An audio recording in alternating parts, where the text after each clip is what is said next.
নমস্কার দর্শক বন্ধুরা, রেপ স্পোর্টসের পর্দায় আপনাদের সকলকে আরেকবার স্বাগত। আমি রাহুল। এই মুহূর্তে রয়েছে ভিআইপিকে যে ট্রেনিং গ্রাউন্ড তারই ঠিক পাশে। আর এখানে আজকে কিছুক্ষণ আগে ইস্টবেঙ্গল অনুশীলন শেষ হলো। আর একদিন বাদেই সোমবার ইস্টবেঙ্গলের জন্য একটা গুরুত্বপূর্ণ ম্যাচ মুম্বাইয়ের মুখোমুখি হতে চলেছে লাল হলুদ ব্রিগেড। আর সত্যি কথা বলতে গেলে এই জানুয়ারি মাসটা কিন্তু বেশ গুরুত্বপূর্ণ ইস্টবেঙ্গল দলের জন্য। টপ 6-এ তারা উঠতে পারবে কি না সেটা কিন্তু এই জানুয়ারি মাসটায় নির্ধারণ করবে, কারণ বেশ কয়েকটা গুরুত্বপূর্ণ ম্যাচ রয়েছে। মুম্বাইয়ের বিরুদ্ধে ম্যাচের পরই কিন্তু কলকাতা ডার্বি, তারপর এফসি গোয়ার বিরুদ্ধে খেলবে ইস্টবেঙ্গল এবং তারপর কেরালা ব্লাস্টার্স, আর মাসের শেষে আবার কিন্তু আওয়ে গেম খেলতে যাবে মুম্বাইয়ের বিরুদ্ধে। সুতরাং বেশ ক্রুশিয়াল এই জানুয়ারি মাসটা। বাট এখন চলে আসবো সরাসরি আজকের অনুষ্ঠানে কী কী ঘটলো। আজকের অনুষ্ঠানে এটা সব থেকে যেটা বিগ আপডেট সেটা হচ্ছে আনোয়ার আলী। তাকে কিন্তু আজকে শেষমেশ দেখা গেল দলের সাথে অনুশীলন করতে। আমরা শেষ দুদিনই আমরা রিপোর্ট করেছিলাম আনোয়ার আলী কিন্তু দলের সাথে অনুশীলন করেননি। তার কোমরে হালকা চোট রয়েছে, সেই কারণে তিনি সাইড লাইনে রিহ্যাব করছিলেন। তাকে নিয়ে কোনো ঝুঁকি নেননি অস্কার ব্রুজো, তাকে আগলে রাখা হচ্ছিল। আজকে কিন্তু তিনি ওয়ার্ম আপও দলের সাথে ছিলেন, এমনকি ম্যাচ প্র্যাকটিস যখন হচ্ছিল তখনও কিন্তু তিনি ছিলেন। বাট ম্যাচের শেষ 20-30 মিনিট মানে দ্বিতীয় হাফে কিন্তু আর আনোয়ার আলীকে আর খেলাননি অস্কার ব্রুজো।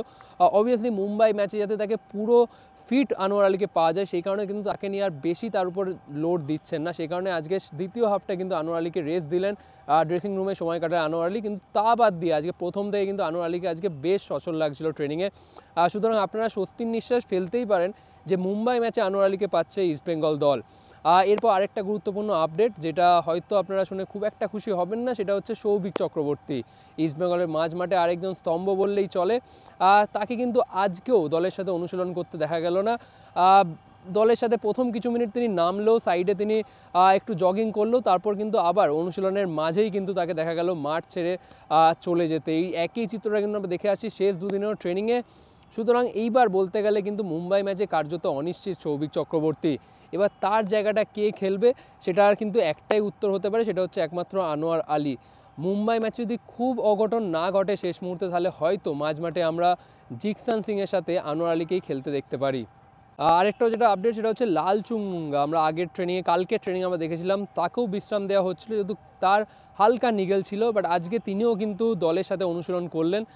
সুতরাং মুম্বাই ম্যাচে তাকেও আমরা দেখতে পাবো প্রথম একাদশে খুব সম্ভবত।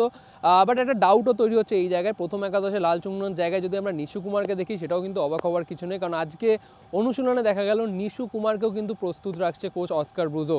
আজকে প্রথম যে হাফটা হচ্ছিল ম্যাচ প্র্যাকটিসের সময় সেখানে কিন্তু লাল চুংনুঙ্গার জায়গায় কিন্তু নিশু কুমারকে খেলাচ্ছিলেন অস্কার ব্রুজো, অন্য দলটাতে ছিল কিন্তু লাল চুংনুঙ্গা। সুতরাং হয়তো মুম্বাইয়ের বিরুদ্ধে যদি অ্যাটাকিং ফুটবল খেলতে চান অস্কার ব্রুজো, সেই ক্ষেত্রে হয়তো সাইড ব্যাকদের একটা বড় ভূমিকা থাকবে অ্যাটাকে আসার।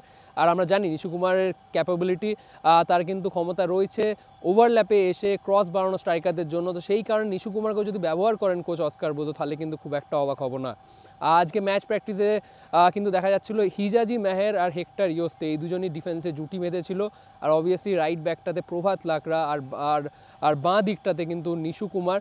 তারপর আবার দ্বিতীয়ভাবে আবার দেখছিলাম লাল চুংনুঙ্গাকে সেই জায়গাটা ফিরিয়ে এনেছিল। আর মাঝ মাঠে প্রথম থেকে দেখা যাচ্ছিল জিকসান সিংয়ের পাশে আনোয়ার আলী।